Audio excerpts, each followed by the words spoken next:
মিশর অতিক্রম করে বাবেল নামক শহর যখন অতিক্রম করবেন, সেখানের এক জালেম বাদশা ছিল। তিনি ইব্রাহিম আলাইহিস সালাম এবং তার বিবি সারাকে বন্দী করলেন। ইব্রাহিম আলাইহিস সালামকে রাখলেন এক জায়গায়, তার স্ত্রী বিবি সারাকে রাখলেন অন্য জায়গায়। ওই জালেম বাদশা যখন বিবি সারার কাছে গেল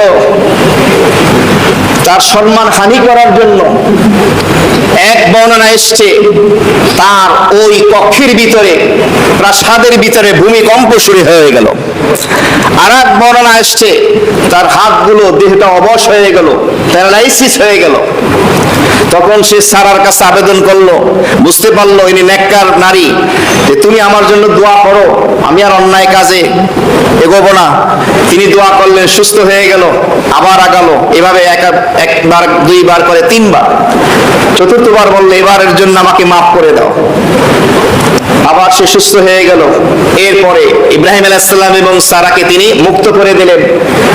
শুধু তাই না, তিনি তার কন্যা যে ছিল, এক বর্ণনা, আর এক বর্ণনায় দাসী, তার কন্যা যার নাম ছিল হাজেরা, কেউ বলেন যে তার নাম অন্য কিছু ছিল, তিনি তার কন্যাকে সারার কাছে পেশ করলো হাদিয়া, গিফট হিসাবে, উপহার হিসাবে, এবং বলল, হা আজরুকি, এটা তোমার প্রতিদান, গিফট। এখানে কি ফালাইয়ে দেওয়া হয়েছে, এখন হয়ে গেছে হাজেরা। একটা তাফসীর পাওয়া যায়।